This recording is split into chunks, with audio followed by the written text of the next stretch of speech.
What's up, guys? Welcome to church. Today we're going to do something different because the worship band is not playing today, obviously. But I didn't want to leave y'all hanging with worship videos, so I thought I'd do something a little bit better than that. But y'all have to get into it, so I'm counting on Isaiah to lead the hype in the room.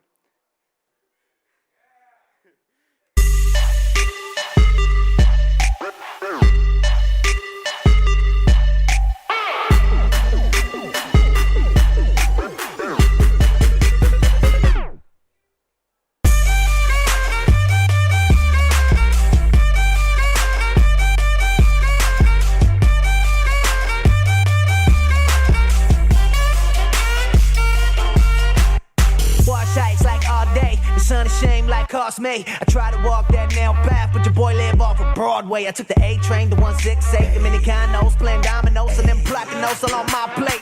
New York in my mind state, but you know we take it international. We finna follow any with the master go, so we hang with and bang with every language. Even I was speaking that Spanglish like, dime lo loco, tato, let's go. Vámonos, we out here, oh, mi amigos, si yo unidos, from the west side to the east coast. So ain't nobody rapping like this. Would understand the name of my clique. Good, todos los días, manito, dale, ya tú sabes. 116, 116, 116. Please don't get up in my way. 116, 116, 116. Please don't get up in my way. 116, 116, 116. Please don't get up in my way. Una, say you know my crew, bro. Unashamed since so too, bro. Before the 116 tattoos, bro. Now you don't really know if you got time like that to hear the truth and tell us never mind like that. But we get ashamed, never been against, spit it how we live it, so we get it on the grind like that. From Tejas and that's Texas, ATL's where I'm resting. Still I might catch a plane to rep, but my gang Puerto Rico's on my checklist. Boricuas, cubanos, pardon mi español. Aquí con mis hermanos to give Jesus to these vatos. I pop up, no Peter, all about the blood and body, flesh eaters. Used to be the walking dead, but that season ended. Now partner, I'm a believer. Ra. 116, 116, 116. Please don't get up in my way. What's when up? 116, 116, 116. Please don't get up in my way. 116, 116, 116. Please don't get up in my way.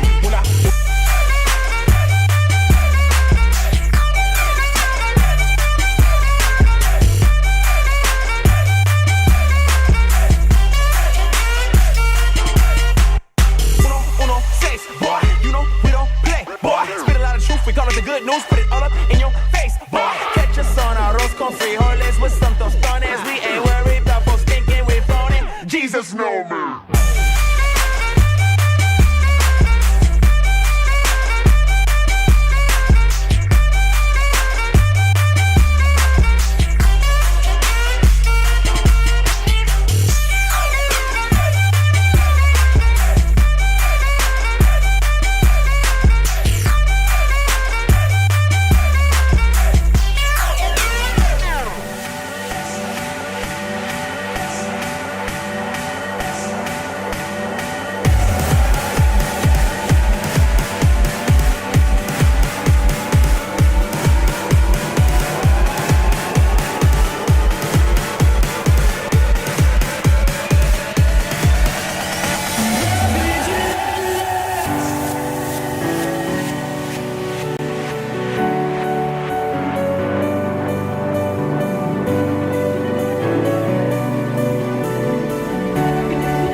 up knowing there's a reason. All my dreams come alive. Life is for living with you. I've made my decision.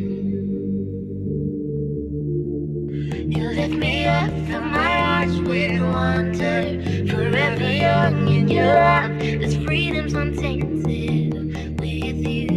No moment is wasted. See the sun now bursting through the clouds, black and white. Turns the color all around. All is new in the Savior I am found. This is living now.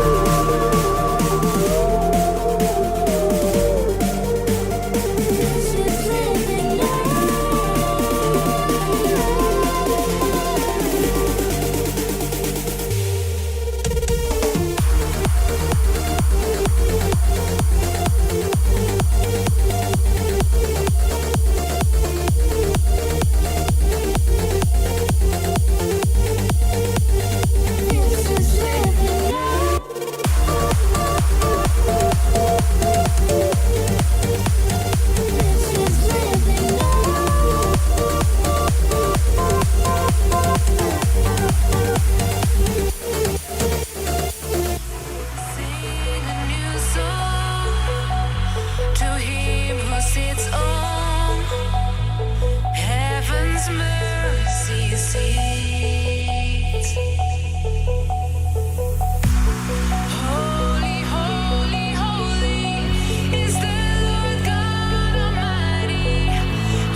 let's go. Okay.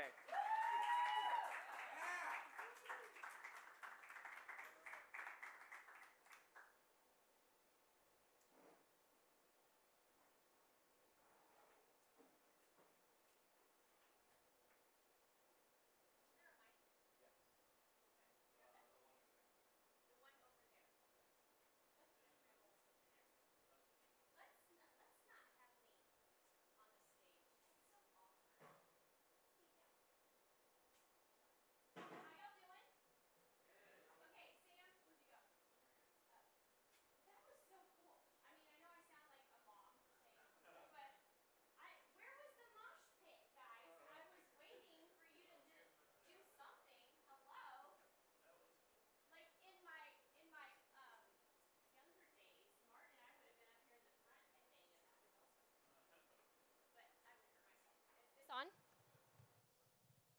It is? You can hear me? Yes? Okay. Don't just stare at me. All right. Oh, here we are at church. How many of you thought we were going to get, closed because of flooding last night?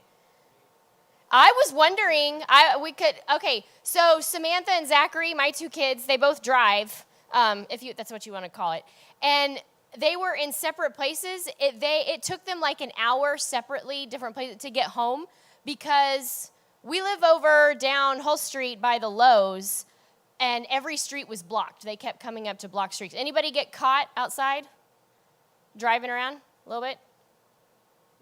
Anybody? No? Y'all where were you guys? And it was, Hull Street was blocked multiple places. Bailey Bridge was about to wash out when my daughter got through there. Winter Park was closed. You couldn't get out of your house?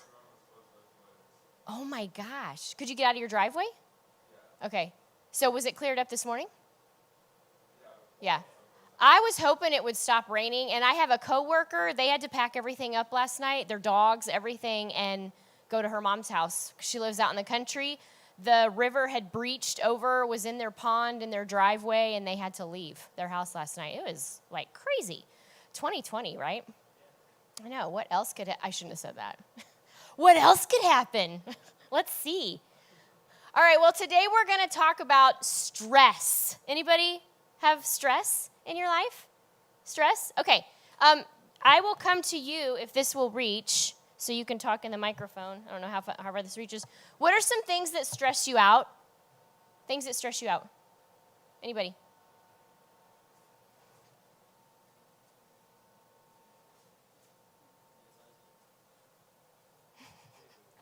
Yeah, Isaac. College. Are you in college? You're in college right now. So I also have to pick where I'm transferring to from John Tyler. So I have to pick my degree and where I want to go this year so I can transfer next year. All right, so lots of decisions coming your way. So that's stressful. Anything else? Stress. What else stresses you out? You know you want to talk in the microphone. I'm just going to come at you. Zach, what stresses you out? This microphone in front. I figured. Speaking in public. Zach, what stresses you out? I'll try again. This microphone. No, that answer was already given. What else stresses you out? Certain people. Like people that come and put microphones in your faces? No. Okay. No, for real. There are people that cause you stress? Okay. Anybody else? What stresses you out? Or a cause of stress? Huh? School? School? Anybody have school stress? And now it's even weirder, right? Because of all the virtual, and we don't know when we're actually going back in and all that. All right, what are some things that you do to handle stress? Some of your de-stressors. Video games? Okay. Anybody ever relate? I don't like video games? Okay. Running away from it. Okay. Other de-stressors. How do you de-stress? You work out? I'm going to just do like that. Woo! Oh, especially, you work out? That's a good way. Why would working out be a good de-stressor, you think? pushing heavy things is fun. You ever hit something and pretend it was someone? Okay. Oh, so that's not normal. I shouldn't have admitted that. All right, never mind. You didn't hear that. It's okay. Others get, actually working out is a good de-stressor because it's a physical release. What else is a de-stressor? What do you do? What? You pace? Oh, I like that. Now, do you talk to yourself, Evan? Or do you, okay, I do too in my car. And sometimes I put the phone up. I'm not talking to anybody, but I don't want people to think I'm weird. So I like have the phone up, but I'm kind of talking to God is what I'm doing a lot of times. But I talk it out, yeah, and pace. Martin paces when he's on the phone. Who's a phone pacer? It's guys. It's you guys. I get on the phone. No joke. It's like this. I get on the phone and it's, hey, what's up? Yeah, I could sit there for an hour. I sit in my closet and talk. Girls, do you sit? Okay. Here's my husband. Yeah. Okay. Yep. All right. Okay. And then he's headed upstairs, downstairs, in the kitchen, in the garage, back out. So he's not even stressed. He's just on a phone call. All right. Even if you didn't admit it, do you have things that you do to de-stress? Everybody got something that you do? Okay. If you don't, you'll have to come up with something. All right. We talk about stress like it's always a bad thing.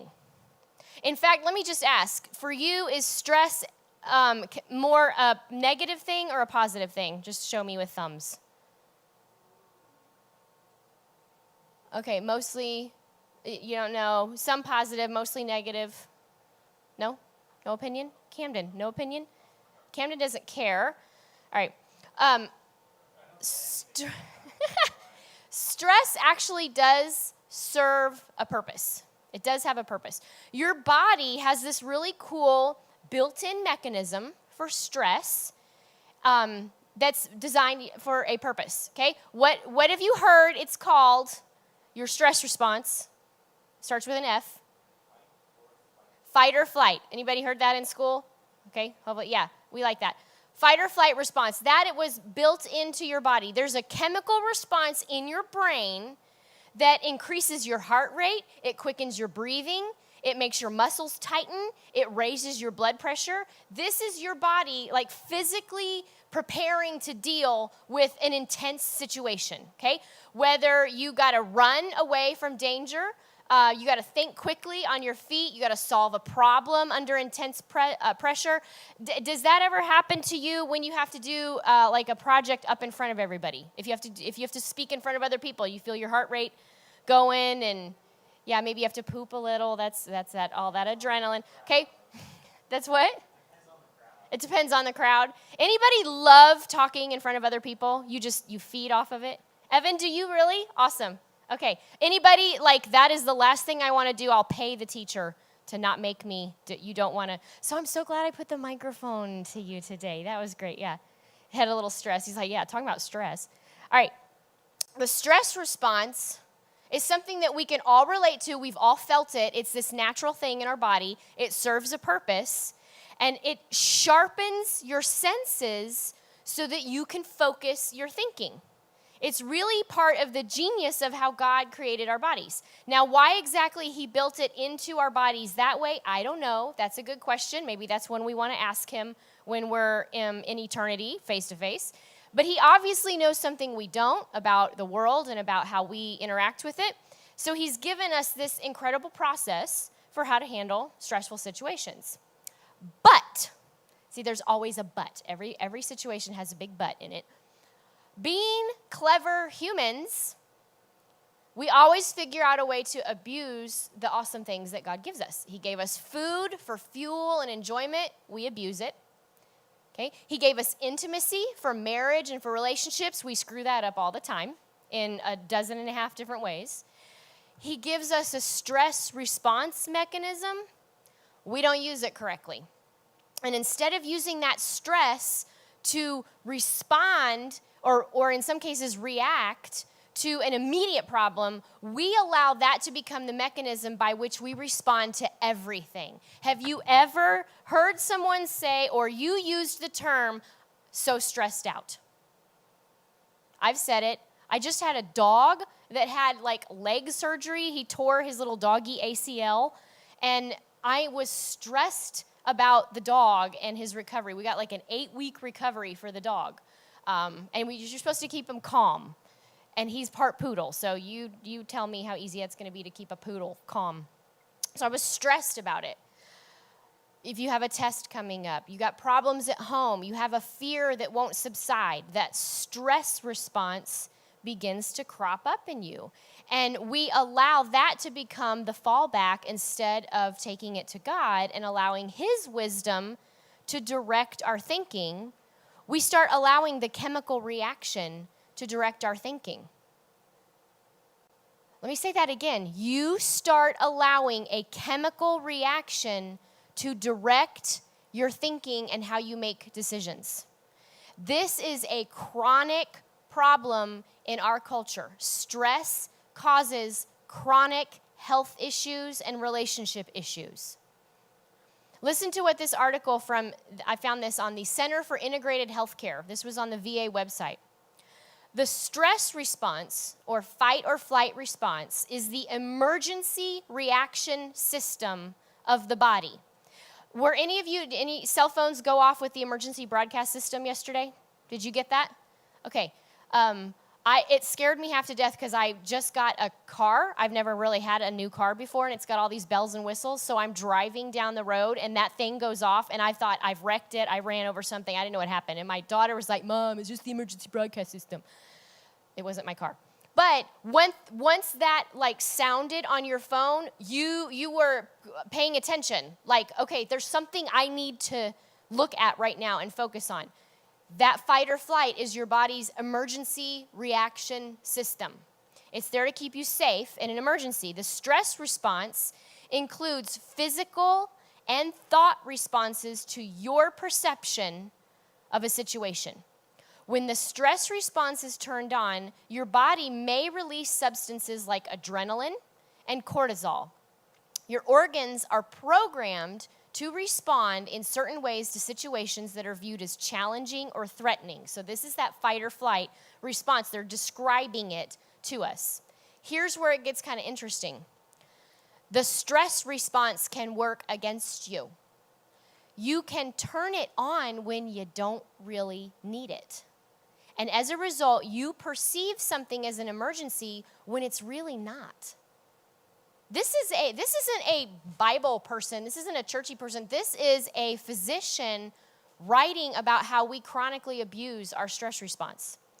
It can turn on when you are just thinking about past or future events. Harmless, chronic conditions can be intensified by the stress response activating too often with too much intensity for too long. So they're saying we get stressed out over things that we shouldn't. We have a stress response, and it physically affects you. There's an interesting thing about being under high levels of stress all the time. One of the main chemicals that your body produces in a stress response is mentioned in the article. It's called cortisol. It's made by the adrenal glands right up here by your kidneys. When you make a habit of focusing on a problem or the stress at hand all the time, that's your focus, is the problem. And there's this stress response that's constantly being precipitated by you. Your adrenal glands are constantly making cortisol. Your body and your brain are flooded with cortisol. So you don't choose to trust the provision of God in your life. You're just repeatedly activating that stress response. So your body becomes addicted to the fight or flight response. And it starts to affect you negatively instead of helping you the way it was designed to. So you can see where, literally learning how to manage your stress is very important for your mental health, for your physical health. So I read this last night and I thought it was worth sharing. Christians are not immune to the pitfalls of life. I can relate to that. But we are called to place our anxieties on God, living in faith instead of fear. We're to live by faith, not fear. Now, this is not blind, Hallmark card faith. This is reasoned, grounded faith that we're talking about. How did people in the Bible handle stress? Some of them handled it really well. If you remember some of your stories from when we were in the Wave and Sunday school, Rahab, who was the lady, had the red string that she had hung from her window so that when Israel attacked Jericho, she was saved. She handled stress really well. She knew that there was an intense situation coming. She didn't sit and stress out about it. She said, God, there's something coming my way. I need you to take this. I need you to help me. She turned to God and she trusted his provision. Some people did not handle stress well at all. There's a part in the Old Testament, the writer records, and it was probably Moses himself who recorded his own bad reaction to stress. After all the Israelites left Egypt, he's responsible for everybody. I mean, we got like 1 million people or so, and they're all bringing their issues and their problems and their disagreements with each other to him, and he's trying to manage everything. And his father-in-law has to sit him down and like, dude, you cannot handle everything. You need to get some trusted leaders to manage some of this for you. You're stressing yourself out. I want to take a look at Luke, one of the writers in the New Testament. He gave us one of the Gospels, the Gospel of Luke. And Luke records this super stressful situation navigated by the woman who's going to become the mother of Jesus, Mary. Mary's situation, I'm going to just recap it for you real quick. I'm in Luke 1, towards the end. Mary is just this peasant girl doing her Jewish peasant girl thing. She gets visited by an angel who says, hey, Mary, guess what? God thinks you rock. And he's chosen you to carry the Messiah. You're going to become pregnant by the Holy Spirit. Don't ask me for the details. It's really weird and awkward. But you're going to become pregnant. And by the way, you need to let your fiance, Joseph, know about this because he's going to have to act as a father to Jesus while he's growing up. So here's what Mary's facing. She's it's hard for us to wrap our heads around this, living in the culture that we do. She is facing having to explain to her fiance that she's going to become miraculously pregnant because God told her this. She's going to carry the Messiah, and she needs Joseph to go along with this. Do you think that sounds weird? It sounds weird now. And I've grown up with this kind of stuff. It sounds weird. She's living in a culture where if you are an unmarried woman and you show up pregnant, you could be stoned. At the very least, you will be ostracized by the whole community. You are blacklisted. You're going to bring shame to your family for the rest of your life. When you're walking down the street, when you're on your way to get water, you're that girl. There's not really any coming out of that. And it could even affect her sisters, if she had sisters and brothers, their ability to find good husbands and wives in the community. This is a big thing. You can imagine how she would be super stressed. And then she's got to explain to Joseph, the guy that she's engaged to, this has probably been an arranged marriage, where the parents went through all kinds of trouble to make sure that they were well matched. Gifts have been exchanged. It's basically almost a legally binding contract. Now she's got to tell this guy, I'm pregnant, and somehow hope that he believes what she's been told. That she wasn't fooling around and trying to cover up for it. That God really is bringing this into her life and asking her to carry Jesus as a baby. That's kind of mind-blowing. I mean, if you really think about it, it just sounds weird. And she has to explain all this to him. Super stressful situation. But her reaction to the stress gives us some insight as to how we should and should not deal with stress. I'm going to look at what she does. First, she trusts God. No holds barred. She trusts God. She actually says, all right, may it be to me as you've described. Basically, she's saying, all right, bring it on. I trust God in this. This is scary. I don't know how I'm going to get through this. I don't know what's going to happen. I don't know, if my family throws me out, I'm assuming that God will make some kind of provision for me. I've got to trust that if Joseph refuses to marry me, someone else will to be a father for this child. I mean, there's all these things that are going through her head, but she's like, okay, whatever you say, God, I'll go along with it. She trusts God. She acknowledges that her understanding of the situation is not all-knowing. And that allows her to trust God. Have you guys ever I'm kind of a nerd, a puzzle nerd. Does anybody put puzzles together? It's kind of my de-stressor. No? All right. I'm like, do you? Good, thank you. You like them? I like puzzles. Okay, I like puzzles. Biggest one you've ever done?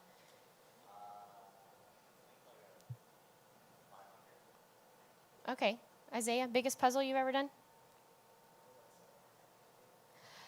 2,000. Yes, I am that nerd. Okay, okay, Camden? Oh, all right. Then put your hand down then. Ellie, is he pointing at you? My whole family does puzzles.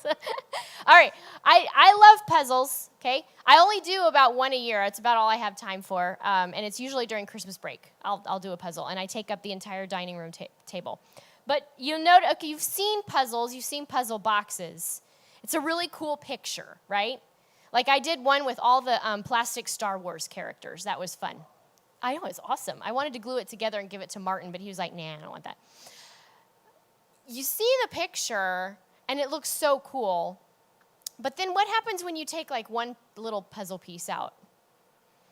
If you see an eyeball or something like that, it's kind of exciting. You're like, oh, I can see that. But for the most part, on those puzzle pieces, it's like you pick one up, and it's a little brown blurb, or maybe a green and red blob or something. I did one that was a picture of all these glassed-in candies, like a candy shop, and there were glass after glass after glass full of candies. It was really hard to figure out which glass and which piece of candy went where. Yeah, it was bizarre. But when you look at one little piece of a puzzle, you don't get the whole picture, do you? You're just seeing one little part. As you begin to work through it, if you're a nerd like me, it's like 3 a.m., you're getting really excited. You've had a couple cookies. Something is starting to come together. You're beginning to see a picture come together. If you can imagine, God already sees the whole picture. Not only does he see the whole picture, he designed it and crafted it. And he's working to put those pieces of the puzzle together. Our lives, very often, all we get is the one little brown blurb. That's all we see. Where Mary's trust comes in is she was able to take her puzzle piece and trust God with it and say, you know what? I know that this fits into a bigger picture, and God, I know that you see the picture in a way that I don't. And so I'm okay with you having my puzzle piece.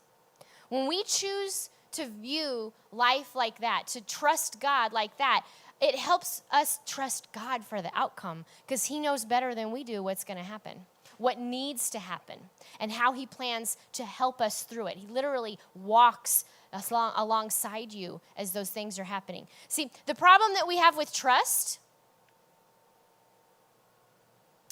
is this question: what if I don't like God's plan? What if I don't like the picture that God created? What if that's not my picture? Because that's kind of the rub, isn't it?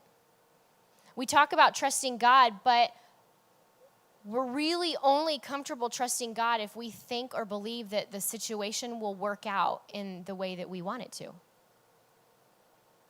We don't want it to be painful or difficult. We have a natural aversion to pain and discomfort. It's why it's hard to wake up early. It's hard to do a really hard workout or a run when you need to.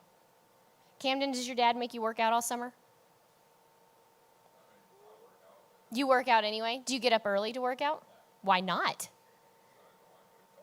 Because you want to sleep in, right? What if your dad gave you for, prepping for baseball season, you don't know what it's going to look like this year, he's like, I want you up at 6 a.m.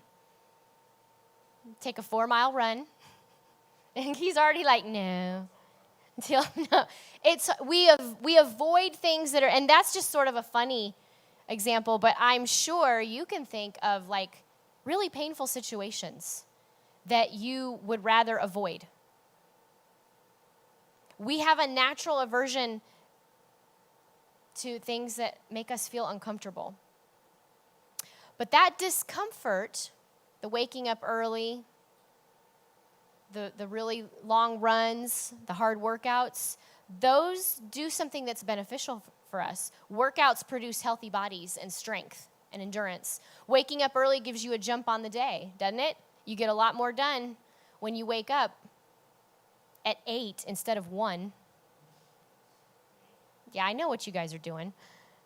So while we don't necessarily like the stress that comes with difficulties and hard times, we can see where God uses them to strengthen us emotionally and teach us how to trust in him.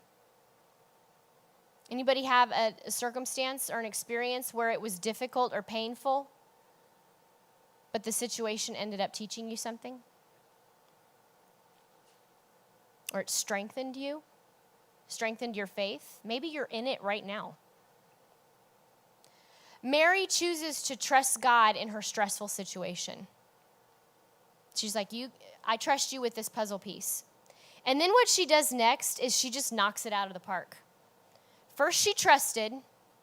Second, she completely surrenders to God. I don't know what that is, ignore it. She completely surrenders to God. Not only does she choose to trust God in a situation that doesn't seem to make any sense, she goes the next step and she completely surrenders to him. I can't remember if I've used this analogy before, so I'm going to give it. If you've heard it before, great, you're going to get it again. Who in here is learning to drive? Learning to drive. Micah, you're learning to drive. Evan, you're learning to drive. Okay, learning to drive? All right. I'm going to pretend that Evan and I are going for a drive. I'm going to educate you a little bit in driving, okay? How many of you have already gotten your license? Okay, was it fun learning to drive with your parents? Yeah, Sammy was telling me horror stories of Martin yelling at her at a four-way stop. It was hilarious. Oddly enough, I'm not the calm one in the family. I am the poodle, I'll admit. I'm the yeller and all that. They preferred driving with me because I was calmer. Because I'm probably not a very good driver, so I wasn't as upset about the car. Anyway, okay, that's not my notes. Evan and I are going for a drive, and I'm going to help Evan along, okay? Any of you remember Cole Ellis? Long time ago? Okay, I drove with Cole when he was learning to drive. He put my van on 2 wheels when he took a corner. So, yeah, mouth open. And Pastor Heidi pulled up alongside him and went, "What are you doing?" Yeah, I was like, "Cole, it's okay, it's okay." So, Evan, you can't scare me, all right? So, we're driving. Now, most likely, Evan, if you're behind the wheel, where am I? I'm in the passenger seat. I'm in the passenger seat so that I could do this, right, if I need to. Yeah, I should have grabbed the wheel when Cole almost tipped the van, but I didn't. I let him work it out. So we're driving. Evan and I are driving, and I'm right in the passenger seat because I need to be able to grab the wheel or give you directions, right? Like, don't turn. This is a one-way, Evan. You can't go that way. They frown on that if you do that. So just some helpful hints and guidance, okay? Now, my trust would be even deeper with Evan if I were to get into the back seat, right? Yeah, you think? I can't get to the wheel. I can't get to the brake. I could hit Evan in the head and say, "Watch out," but there'd have to be some trust for me to get in the back seat, okay? Evan, how close are you to getting your license? When? December? Okay. You doing your night hours? Okay, yeah, those are really hard in the summer, because it doesn't get dark. All right, so Evan has progressed to the point where I'm willing to get into the back seat now. And Evan has not really run into anything. And so I stop giving directions because I trust Evan. And I'm going to get in the back seat, and I'm like, "Evan, take me to downtown Richmond at 5 o'clock. Now, that's going to be a little difficult, right? There's going to be a lot of traffic. I'm not going to give you any directions. There's got to be a level of trust there that Evan can handle this. Very often when we start a relationship with God, we say that we've moved out of the driver's seat and we're letting God drive. When you first start following Jesus, you are going to move over into the passenger seat. Because you like Jesus and you want him to take control and you're okay with him driving, but you want to be able to reach out and grab that steering wheel every once in a while, don't you?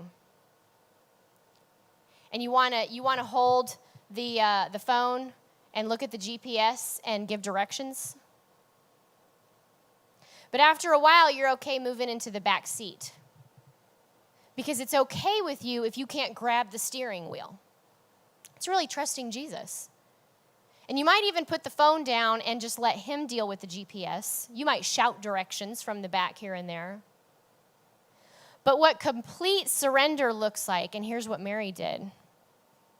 What if I got into the trunk? Now I have air and cookies, it's fine. But I'm in the trunk.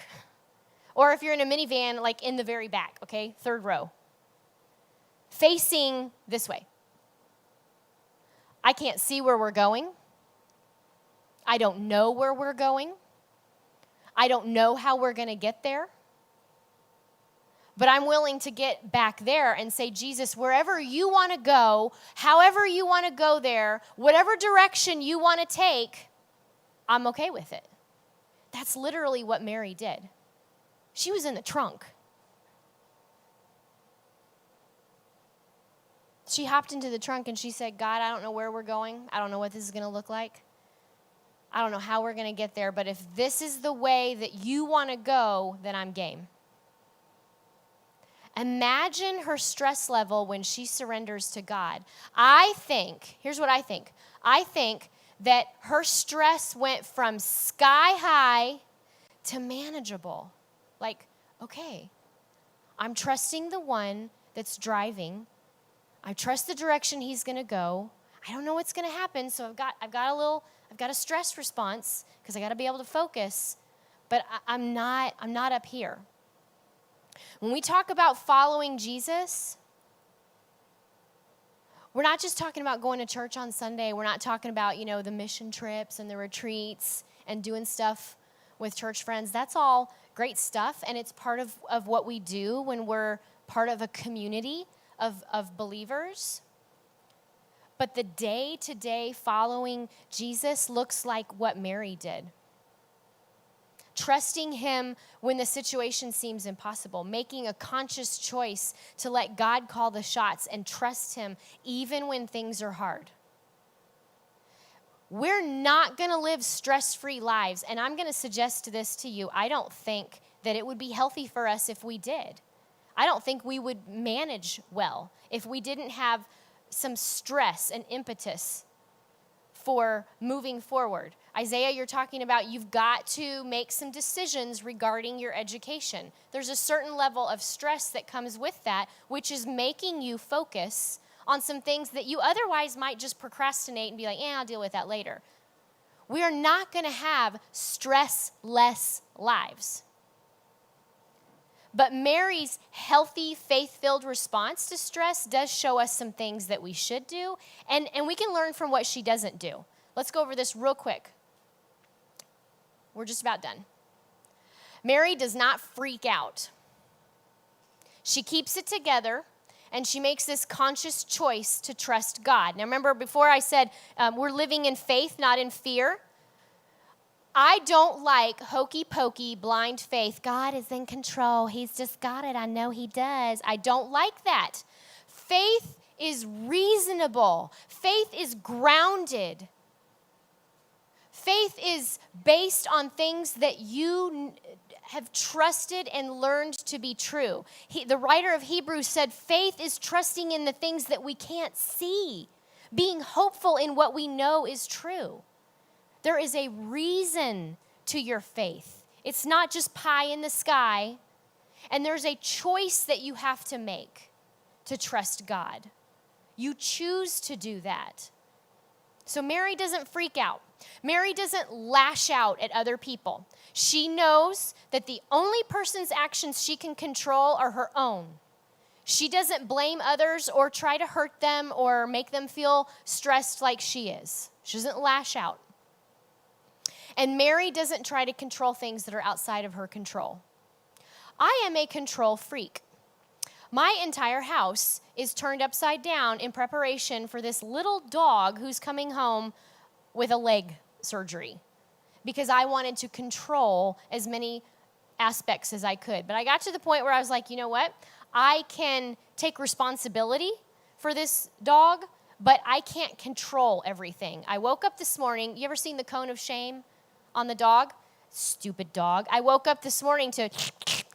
He had moved the cone, propped his leg up, and was licking his stitches. Exactly the opposite of what the vet said he was supposed to be doing. I cannot control the dog at all times. Mary doesn't try to control things that are outside of her realm of control. She takes responsibility for what she can control. She has a mature, honest conversation with Joseph. She treats her body well because she knows she's going to be carrying a baby. She takes a trip to see a trusted relative, Elizabeth, who can give her wise counsel. But she doesn't go around trying to make the case that she's right. She doesn't go around trying to convince everyone that what she said actually happened. She leaves that to God. She doesn't try to change the way her society views pregnancy. She left that to God. She doesn't drive herself crazy trying to change things that are outside of her control. Mary was in the car trunk, that third row seat, and she let God do the driving. So, we want to make a conscious choice to surrender to God. Read scriptures that remind you of God's faithfulness and sovereignty. Do not play Bible roulette and just rip things out of context and say, oh, that makes me feel better. Read what is actually going on. When you find scripture verses that are comforting, read why the writer put that down. What was going on in that situation that caused the writer to put that down? Pray continually. That doesn't mean like this all the time. Just always be in a conversation with God. Just like Paul said, in everything, in prayer and thanksgiving, tell God what's going on and make a conscious choice to trust him.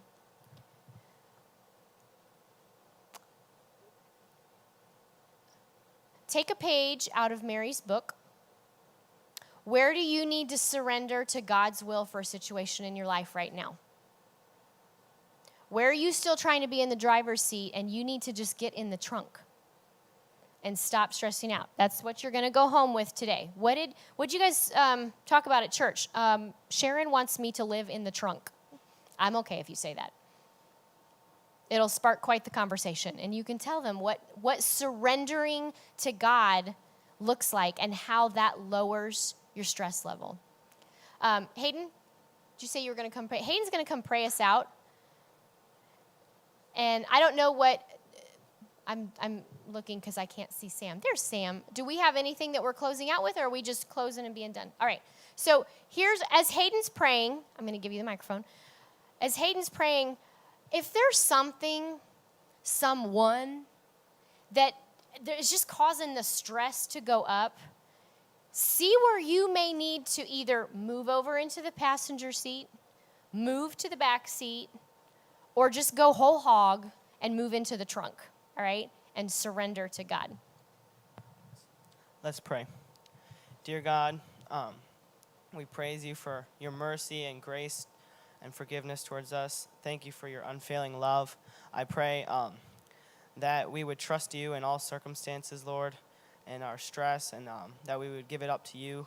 God, thank you for this church building and that we can come here and praise you and learn more about you.